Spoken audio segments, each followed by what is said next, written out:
Chapter 2. Tilly, Mama called out to me from the kitchen. Go find Cass. The sun was winking away behind the big rock across the river. Tower Rock, standing high out of the water. A grove of trees grew over the top of it.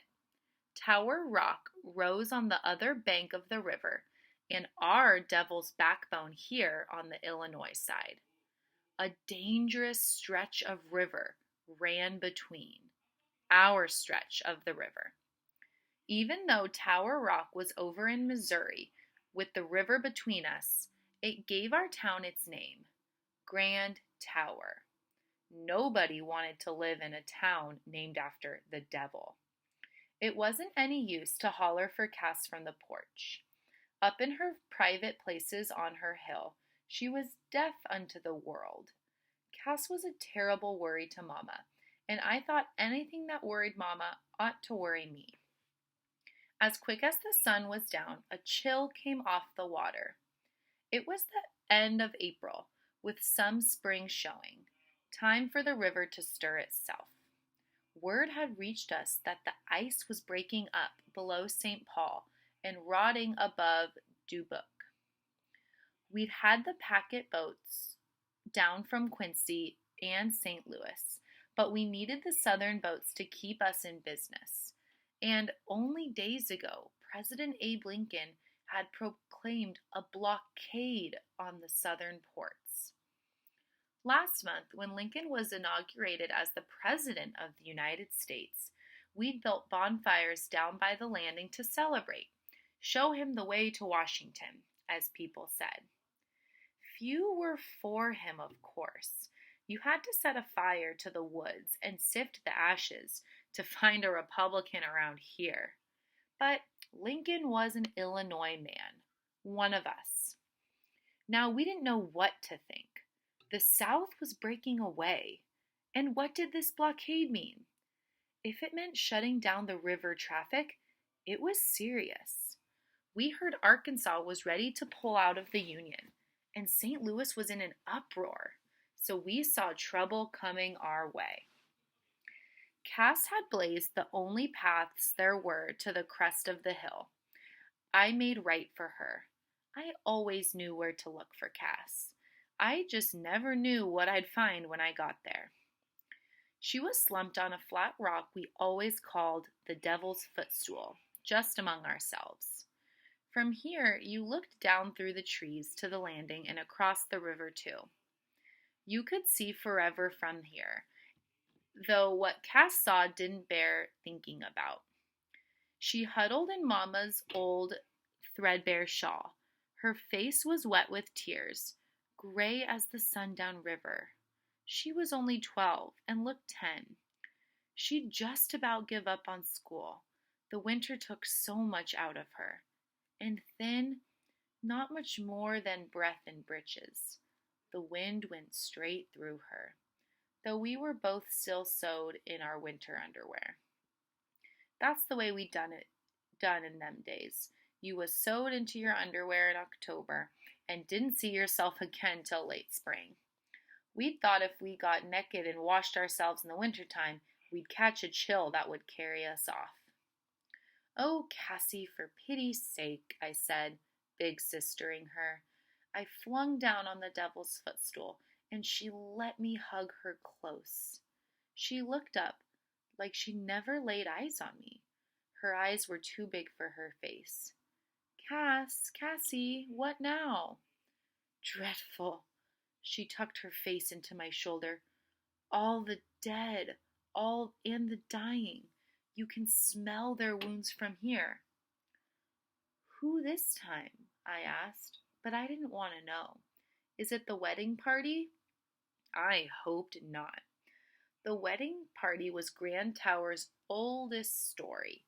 It went back to 1839, and people talked about it yet. It seemed there was a young couple who took the notion to get married across the river on top of Tower Rock. She was Miss Penelope Pike. He was John Randolph Davis, both of them shirt-tail kin to half the county. They set forth in an open boat with the bride's parents and sister, the groom's mother, and 3 slaves. The Reverend Josiah Maxwell went too to tie the knot for them.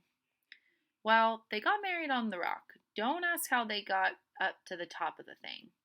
That's never part of the story. On their way back down, their boat was caught crossways in the current and pulled down by a whirlpool. They disappeared without a trace, though a moment before they were visible from both shores. That was the story of the wedding party. The problem was that Cass often saw them. From up here where we nestled, she'd catch sight of them, pushing off in an old-timey boat. There'd be the bride wearing her veiled crown and orange blossom. There'd be the groom behind her, splitting the seams on his best coat to help with the rowing. There they'd be in the bright morning of all their hopes. To hear her tell it, Cass saw them as clear as if she'd been one of the party. It could get a lot worse than that. Cass had seen the wedding party return. She saw them after the whirlpool had drawn them down to the bottom of the river. Now they were pulling hard for this shore in the swamped boat, pulling and never making it. She saw them caked in silt, their hands tangled with weed. She saw their gray corpse, faces eaten away by the fish. The bridal veil snagged in the bride's skeleton shoulder. She saw their ghosts. "No, Tilly," Cass pulled back from me. "Not this time, though it was in April when they drowned." Her face was solemn and smudgy. Evening was drawing in on us, even here at the top of the backbone. "Was it the old Spaniards," I said, "or the Frenchies?" Many a time she'd seen them too. She said she had. She'd seen the first explorers on this river, though they'd come 200 years ago, maybe more. She could tell you everything about them, describe to you every chink in their queer foreign boats. She could smell the hogs the Spaniards brought to feed themselves. She saw the Frenchmen coming down from the northern lakes in their pirogues. They were dressed in Chinese costume, for they were looking for China and expected it around every bend in the river. She could call these ancients by name, though she hadn't learned them at school. She paid very little attention at school. These old explorers were never just drifting peacefully past. Not in Cass's visions. She saw them caught in the quick drain of a whirlpool. She saw their sudden swirling deaths far from home, all hands lost before they could know. She heard the hogs squealing their last. Sometimes it was the Indians who died. They thought they were wiser to the river than foreigners. The eddies between our rocks could claim them too. Their swift, slender canoes folded like paper. Hands upflung, they were swept in a circle out of sight. They were called the Miamis, Cass said, though how could she know? She sobbed in my arms till my shoulder was wet. She was worse this time. Was she getting worse? I looked away down the landing. It reached out in the water, lanterns lit to lead the boats that hadn't come. Mama feared that people were commencing to talk about Cass. She never told her visions outside the family. She said little or nothing in company. But people could see her up here, perched on the devil's backbone. Before the trees greened, they could see her, plain, staring out the river like a soul in torment. They called her Moony. Mama feared they'd one day call her mad. Then what could be done about that? I'd have to get her home now, though she was blind with tears. Cass, tell me who you see now. Who do you mourn? Who were the dead and the dying this time? She liked to work free of me, pulling away from her own visions. You could tell they were a knife to her heart. All the boys, she keened. Just boys, blown apart, blue and gray. When she said they were blue and gray, I thought she meant their cold, drowned faces. Maybe, I thought that. Too young, she moaned. Boats burdened with them, and blood in the water behind them. She'd seen steamboats blow up too many a time, but who hadn't? The big steamboats blew up often enough, 6 or 8 right near us that I could remember. The Ida May, the Little Jim Reese, and the Belle of St. Louis among them. The boilers would cut loose and rip the rickety contraptions to splinters and smithereens. Bodies boiled alive would wash ashore for days after. But we'd all seen that. When did it happen, Cass? She looked at me with eyes more haunted than her heart. It ain't happened yet, she said. I went cold to my core. All her visions looked back, sometimes to ages past. Now she'd whipped around and was looking ahead. And that was the April when we all feared the future. It was the spring of 1861 when all the news was bad, promising worse. She was limp as a rag. I gathered her up and dabbed at her eyes with the shawl. As we knew nigh the house, Noah, our brother, was climbing the hill home for his supper. Noah had grown tall as a stork, seemingly overnight. His knees were working through his breeches, and his wrists grown out of his sleeves.